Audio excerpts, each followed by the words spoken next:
Hey, family, and happy Tuesday. You saw today's topic, disabling fear for good. I was inspired by this because I just finished my first kickball season playing recreationally. It's like my first time playing a sport. And I had a really good conversation with a friend yesterday about trying new things, even if you don't feel like you'll be good at them. And I was inspired to share that topic on today. So we're gonna jump right in. Today is gonna be like we're doing like we're just gonna do like a power 10 minutes because I feel like brevity is way more effective than long form content. And I want you to get this real good. So we're gonna jump in right after today's intro. You are excellence. Your mind is of excellence. Your visions are of excellence. Your unique superpower is nothing short of excellence. You amplify a voice of excellence. Your contribution to this world will be of excellence. You will achieve your highest goals and desires with excellence. You are capable of excellence. You have an inner power of excellence. You will achieve excellence in everything, every time. I love that introduction so much. Shout out to JP High Tech for making me look so good. If you're watching today for the first time, I just want you to type in the comments where you're watching from. And if you are old faithful, more like family, you can type in, hey, I am here. Let us sister know where you are watching from. I'm glad that you decided to join us. If I have not yet met you, my name is Linnita Hosten, and I coach high school students to devise what we call a post productivity plan. It is the plan that they execute after they graduate high school so that they can seamlessly transition into their dream career with ease and make you proud. You, as a parent, as a mentor, as a community leader, someone who is involved in their life. I'm very passionate about this work. And Excellence in Everything Live is my weekly live stream to touch on 3 points. And I call them my 3 C's. We're going to talk about all things building confidence of our kids, how we do that practically, how we can be involved in building their confidence. We talk about building competence, and that's the ability to do something proficiently well, and how their competence is can be tied to their development of confidence. And then the last C that we talk about is building competitive advantage.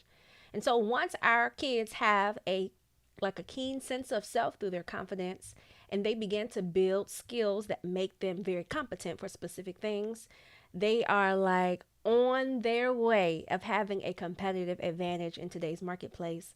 And so everything that we talk about on EIE, Excellence and Everything Live, is relevant to those three groups.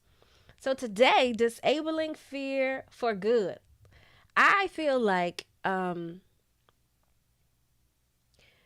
when we begin to operate from a place of fear, we have an appetite. We like lose an appetite for bravery.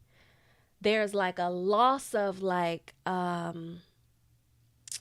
ability to have confidence even in the uncomfortable.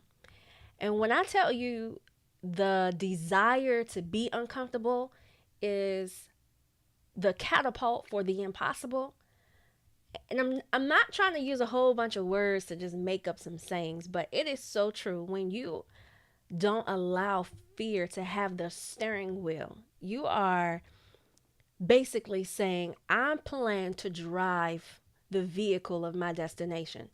I feel like when fear sits in our front seat, we are on the passenger side and fear is leading. Sometimes it's not even going. We are disabled. Our vehicle is disabled. It might be malfunctioning. Heck, it might even be, it might even be like filled with things that are distracting us. Fear is so limiting. And then it's so natural. It's a natural human emotion. And it fear derives from a few things. It can derive from like how we were taught or how we were loved, what kinds of relationships or people we had like firsthand experience of seeing them overcome fear or doing things courageously. It comes from us observing people having an appetite for bravery. Sometimes fear comes from the environment that we are a part of, external from our development. So, like where you were raised and what kind of environment you are commonly in. I think athletes have um, especially no matter what your athletic level is, but they have more of a risk taking attitude when it comes to trying new things. And I love that. So, my biggest fear, and you probably won't believe this, but my biggest fear was actually speaking. I remember when, and if you know this story, you've heard me say this before, but I remember when I met a young man at an event. I was at work talking like I talked for work at the time. I was 22. I had just finished an assembly at a middle school, and it went really well. Um, and I was approached by a guy, and he said, I'd love to do lunch sometime. Like today was awesome. I can see you're really passionate about your work. And we met up to have lunch. He came with a notebook, and he basically had mapped out a plan on how I could launch a career in professional speaking and in the youth development space. A strange man, like, don't know this man from here or there. And my initial human instinctive response was me. And I actually said this out loud. Who would listen to me? I was so afraid of being judged, of being good enough. In my mind, comparing my abilities to those who I had seen do the thing that someone else saw in me do it so well, I didn't feel like competent enough. And I remember him saying, like, you could feel that way and you could rest in those feelings, or you can try it and see what happens. And he affirmed me further by saying, you have a natural gifting for this work. I would love to see you like unleash that.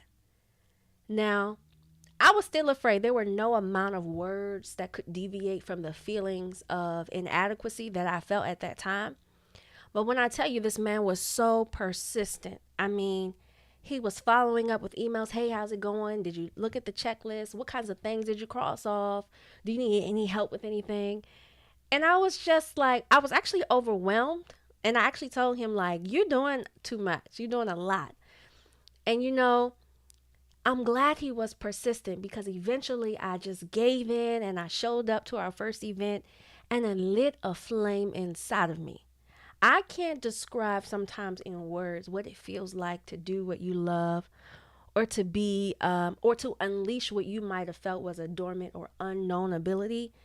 But it is like the lights were off and out of nowhere they turn on. Like, or like you had a moment of like, like a very neutral state of consciousness, and all of a sudden you have this high level of awakeness. Like, there's a level of like, it's a clear vision or a clear feeling of fulfillment. It was powerful. And I haven't looked back since, and that was in 2013. And so when I think about disabling fear, it only means that you would try. When we give our highest quality of effort, despite us feeling inadequate, despite us feeling like the timing is right, despite us feeling like we have the current or all of the skill sets, just trying. And that's in any capacity, whether you are inside of an organization, as an organization, you want to be a part of an organization, you want to start an organization, you want to go after the new guy or go after the new girl, or whatever it is. Like, the only way you disable fear is through your like bravery. Fear is a natural emotion. It is a natural response. It literally shows up in your body. Some people call it like a feeling of anxiety, where your heart starts to flutter and your palms get sweaty and you start to have perspiration under your arms. And to some degree, you don't hear anything, but your heart is pacing so like fast. It feels like people on the outside can see, like your body is having a physiological response to the emotion that's in the inside. And you'd be surprised, I still get that feeling when it's time for me to speak. And I'm almost at year 10. I always say, I feel like Beyonce still gets nervous. That feeling of nervousness is an emotion rooted in fear. Emotion, like fear is the big emotion, but there's some other like sub emotions that are underneath that. Sometimes it's like, I fear I'm worried about doing a good job, or I'm worried about being judged. I'm worried about being ready. I'm worried about if I have everything I need. I'm worried about if people will see me. I'm worried about if maybe I'm not as good as I think. Like those are the sub emotions, but the big one is fear. The way we fight it is to try. So your homework, and I always have to come with some homework because the only way we actually get better at the things that we want to get better at is in practice. My homework to you is to write down the top three things that scare the living Holy Ghost out of you. Like when those three things happen, like I want you to write them down. What are three things that I really do fear like you fear doing, not fear being or fear losing? What are three things you fear doing? And then next to those three things, I want you to write why. Because it is our conscientiousness about how something affects us that I think allows us to gain further clarity. And so, why do those things make you feel the emotion of fear? And out of those three things, after you've done that homework, I want you to choose one that you're going to try and do this summer. And the reason why I want you to try and do it is because when you finally move past the feeling of fear and you like get through that thing that you were afraid of, it unleashes a new level of confidence. When it's time to approach something similar, you may still have a moment of fear, but it subsides faster, meaning that the feelings that you show up, I won't say symptoms or side effects, but the things that are happening in your mind and your body as the result of fear, they may still occur, but it's not as heavy, it's not there for as long. And eventually, like your body is like a muscle and it has muscle memory. If you keep doing the things that you are afraid of, eventually your body memorizes the feeling that it felt when you finished the thing you were afraid of. And then that becomes its natural response when fear creeps up again. So I always say like overcoming fear or disabling it is like it's like a muscle exercise. You have to commit to doing the thing that makes you afraid so that your body remembers that response. And then every time you go to do that thing, it will remember that response. So I mentioned this to you earlier. I still get nervous when I speak, but it's it's nowhere near what it was in 2013. I used to be hyperventilating. Woo! No, I still do that, but it just depends on what it is, like how big it is. Like a pitch competition, those, oh my God, I'm like hot all day. It's like 8 hours away. I'm already anxious. Like it's like that. Um, but if it's just like, a normal keynote, 200, 5,000 people, like the amount of people don't make me nervous anymore. Or who's in the room, that doesn't really make me nervous anymore. But if it's like new content or if it's for something that has an outcome, like a pitch competition, oh, your girl, I'm just a nervous wreck, can't eat or anything. But I'm noticing, and I've only done 4 pitch competitions, and I've been speaking for 10 years. So you can see how, like, I mentioned to you when I speak, I still get nervous, but it's nowhere near like it used to be. Well, the pitch competitions are still fairly new. So I still feel that. It's still a muscle that I'm working on. And the same thing can occur for you in your area of fear. So, your homework, identify 3 big fears, 3 things you're afraid of doing. Now, listen, if you're afraid and you may end up having a panic attack, an anxiety attack, I'm not asking you to go that far or that deep.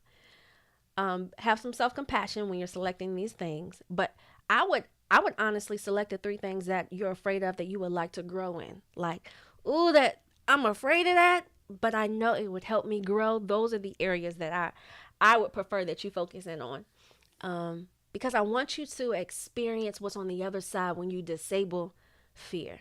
That is the whole point of this exercise.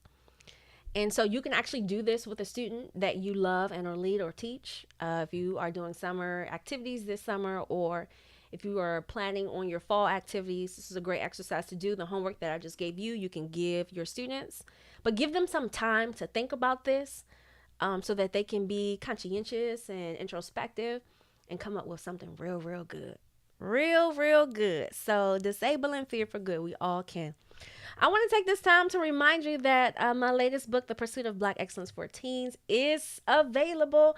It is a workbook, not technically a book, that I wrote. I partnered with a team of people. We wrote what I call a culturally relevant curriculum. It encompasses activities like journal prompts, historical facts. It's broken down into three collections: self excellence, community excellence, and life excellence. There are about 8 to 10 experiences in each unit. And my goal this year is to get a copy of The Pursuit of Black Excellence in at least 1,000 Black teens inside their hands. And we are a little under 500 as of today. And so if you'd like to support and grab a copy of The Pursuit of Black Excellence for Teens, or if you're interested in a bulk order, you can do so at thepursuitforteens.com. Listen, that's all I have for today. Disabling fear for good. Like, it's time for us to have a stronger appetite for bravery and be courageous in pursuit of the things that we highly desire, because all of the impossible things happen from a state of courage and the fearlessness to do it despite the fear, which is a natural emotion that we experience. So thank you for joining me today. I will see you next Tuesday, 8:30 p.m. Eastern Standard Time. I love you. It's absolutely nothing you can do about it. You are excellence. Your mind is of excellence. Your visions are of excellence. Your unique superpower is nothing short of excellence. You amplify a voice of excellence. Your contribution to this world will be of excellence. You will achieve your highest goals and desires with excellence. Excellence in everything, every